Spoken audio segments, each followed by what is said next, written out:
Nari duduk di teras rumah, rambut pendeknya tertiup angin sore, matanya diam-diam mengikuti sosok Artit berbicara.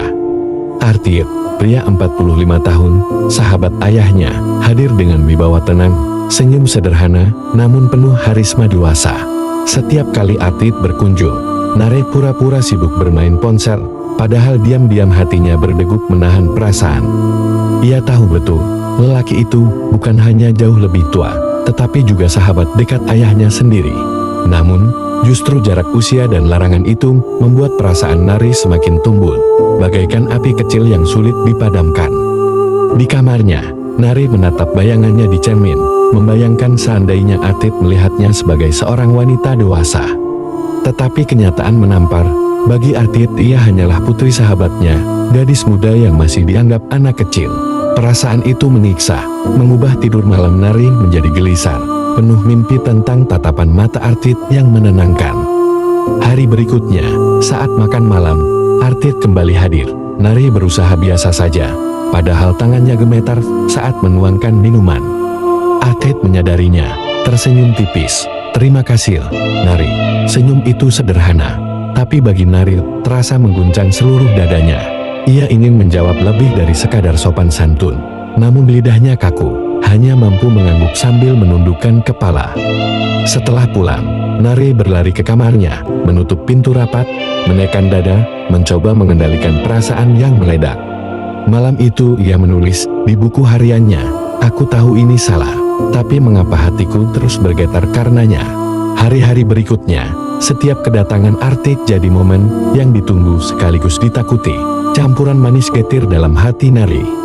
Kadang ia sengaja duduk lebih dekat, mencuri aroma parfum halus Artit, sambil menahan diri agar tak terlihat berlebihan.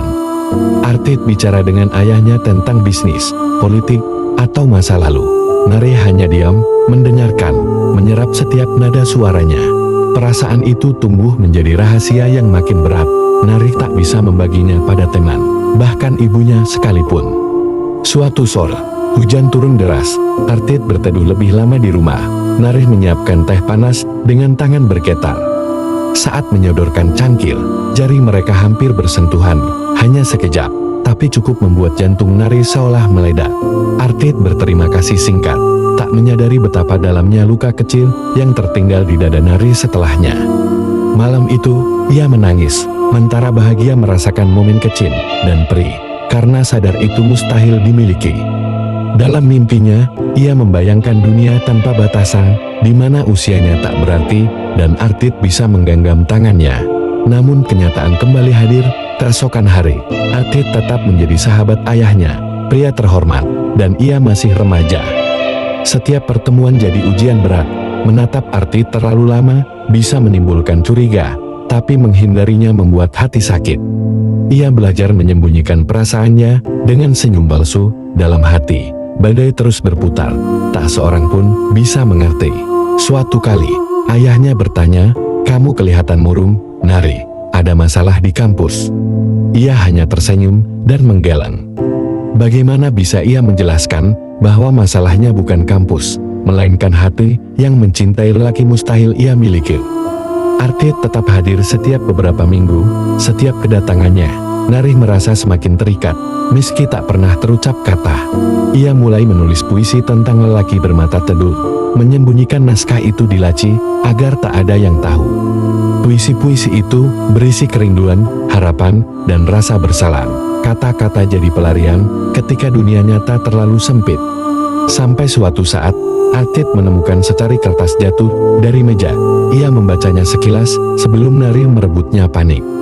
Jantungnya hampir berhenti.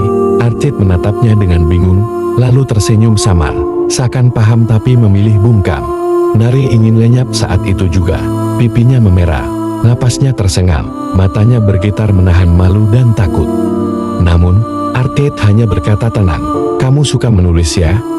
Bagus sekali, jangan berhenti." Kata itu menenangkan, sekaligus menyayat. Ia ingin berteriak, "Itu untukmu." Tapi kata-kata membeku, terkubur dalam batasan yang tak bisa ia langgar. Hari demi hari, Nari semakin sadar, Cintanya takkan pernah mendapatkan jawaban, namun ia tak bisa berhenti merasakannya. Cinta itu seperti racun manis, menyakitkan, berbahaya, tapi tak mungkin ia buang begitu saja dari hatinya. Malam-malamnya diisi doa yang kacau, antara memohon agar perasaan itu hilang, atau berharap Artid merasakannya juga.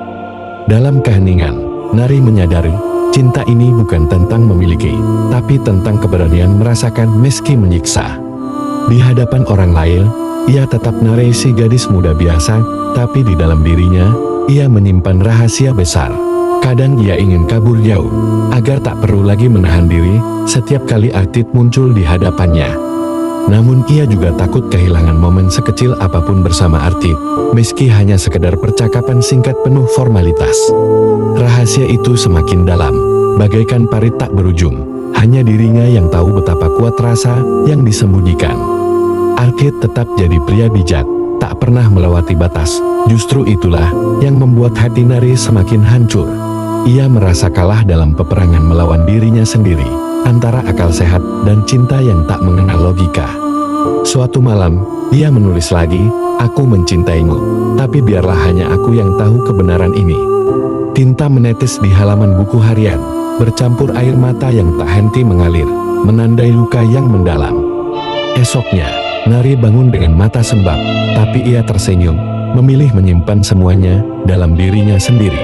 Ia sadar, mungkin ini tak pernah berakhir bahagia, namun perasaan itu nyata, dan itu cukup baginya. Setiap tatapan pada Artid adalah rahasia, setiap senyum adalah luka, setiap kata sederhana menjadi kenangan tak tergantikan.